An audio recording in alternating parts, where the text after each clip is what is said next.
Donc le prix Charcot, c'est un immense honneur, hein. Donc je suis très touchée, très honorée. Ce que ça représente pour moi, c'est le plaisir de savoir que finalement c'est une recherche qu'on porte depuis un certain nombre d'années maintenant sur tout ce qui est autour de la réparation de la myéline et plus généralement de la réparation dans la sclérose en plaques qui retient l'attention, donc je retiens cet élément-là.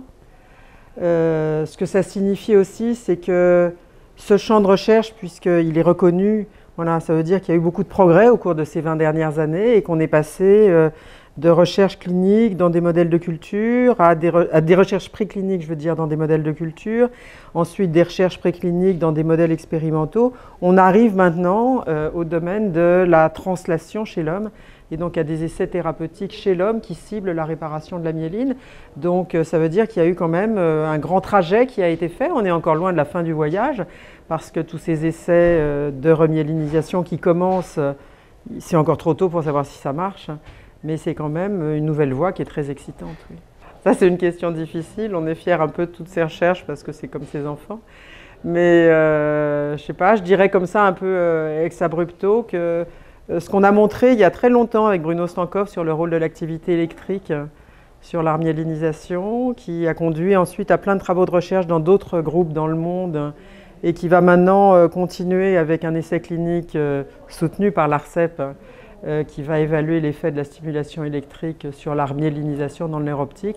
Ben voilà, c'est une recherche dont on est un peu fier. On attend encore une fois les résultats de l'étude. Ce n'est pas parce que l'étude commence que l'étude va être positive, mais c'est un résultat dont je suis fier. Peut-être l'autre chose dont je suis fier, même si le mot n'est pas bon, hein, mais l'autre chose qui me fait plaisir, c'est de me dire que voilà, au cours de toutes ces années, on a réussi à créer une équipe médico-scientifique où il y a beaucoup d'interactions entre les chercheurs et les cliniciens, ce qui est fondamental, dans les deux sens. Une équipe qui fonctionne bien, qui est dynamique et dans laquelle il fait bon travailler.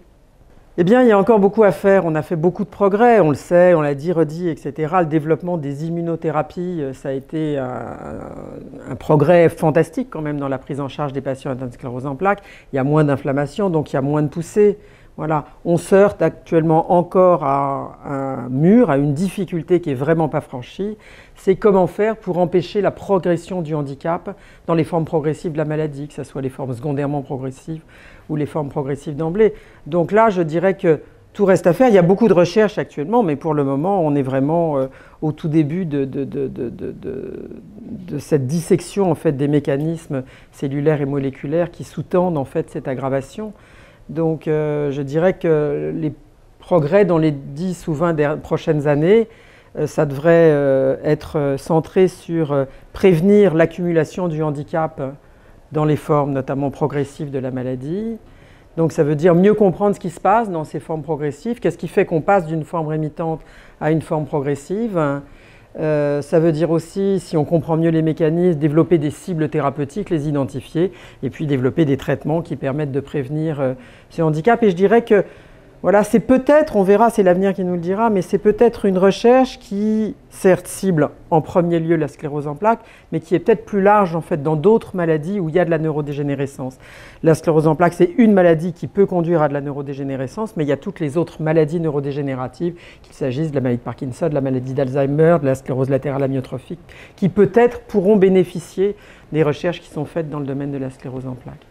Là aussi, question qui n'est pas si simple. Je crois que ce qui oriente, c'est un peu ça la vie d'ailleurs, je crois que ce qui oriente, c'est les rencontres. Et donc quand j'étais toute jeune interne, je pense que ce qui m'a donné envie de travailler sur la sclérose en plaques, c'est la rencontre avec les patients. Des patients qui sont des jeunes patients, la plupart du temps entre 25 et 35 ans. Donc d'abord, ils vous touchent parce qu'ils ont votre âge. Et puis ensuite, ils ont une maladie qui débute à une période de la vie où on ne devrait pas être malade parce qu'on a plein de choses à construire. Donc je pense que c'est la rencontre avec ces patients, et puis voilà, chaque rencontre avec les patients est unique, et donc toutes ces histoires de vie, tout ce qu'ils m'ont appris, tous ces patients, je pense que c'est quelque chose qui a joué un rôle important dans mon choix. Ça a été aussi des rencontres de médecins. Et dans les rencontres de médecins, là encore, je me souviens très bien, la toute jeune interne arrivant pour la première fois à la Pitié-Salpêtrière et allant travailler dans le secteur de soins dans lequel on prenait en charge des patients atteints de sclérose en plaques.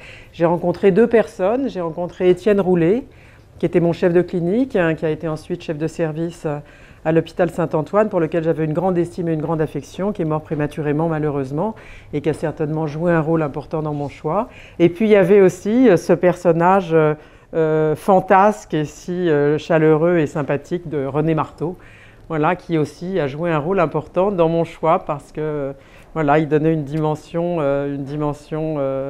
voilà, riante peut-être, et tout en gardant un grand intérêt pour les patients, etc. Et je dirais, voilà, il y a d'autres personnes, hein, mais là, je pense à mes premières années, vraiment à mes premiers contacts. Mes premiers contacts, ça a été avec eux deux. Alors avec la Fondation ARCEP, j'interagis depuis des années, là encore depuis que je suis petite. Et j'ai été pendant 9 ans, je crois, présidente du conseil scientifique de l'ARCEP, et ça a été un très grand plaisir de travailler avec l'équipe ARCEP qui est si formidable. Et puis je continue maintenant, je suis membre du conseil scientifique et je continue à avoir des interactions fréquentes. Et puis voilà, toute l'équipe de l'ARCEP, voilà, on a envie de maintenir les liens qui ont été noués. Et donc j'ai des interactions par le biais du conseil scientifique et puis en dehors du conseil scientifique. Mes interactions avec la MSIF, donc la MSIF, ce qui est important dans l'action de la MSIF, c'est que c'est International Federation, donc ça rassemble en fait les différentes structures, et je crois que c'est ça l'avenir, c'est de tous travailler ensemble et que voilà, toutes ces différentes associations qui s'intéressent d'une façon ou d'une autre à la sclérose en plaques se regroupent. Donc mes liens, donc ça c'est pour dire l'intérêt d'une structure comme la Multiple Sclerosis International Federation, et mes liens avec la MSIF, en dehors du fait que je leur suis extrêmement reconnaissante de m'avoir attribué ce prix, c'est essentiellement actuellement par le biais des comités d'évaluation des bourses qu'ils donnent. Il y a deux types de comités d'évaluation auxquels je participe. D'une part, le comité d'évaluation des bourses qu'on appelle McDonald, du nom d'un merveilleux neurologiste et neurologue et neurophysiologiste londonien. Et c'est des bourses qui permettent à des jeunes venant de pays étrangers, en favorisant les pays émergents, de venir se former dans le domaine de la sclérose en plaques pendant 1 an ou pendant 2 ans. C'est des opportunités formidables pour ces jeunes qui n'auraient pas les moyens dans les pays dans lesquels ils sont d'avoir la formation à laquelle dont ils ont besoin. Et, voilà. Et donc c'est tout un système de sélection qui se fait sur la qualité du candidat, la qualité du laboratoire d'accueil, la qualité du projet.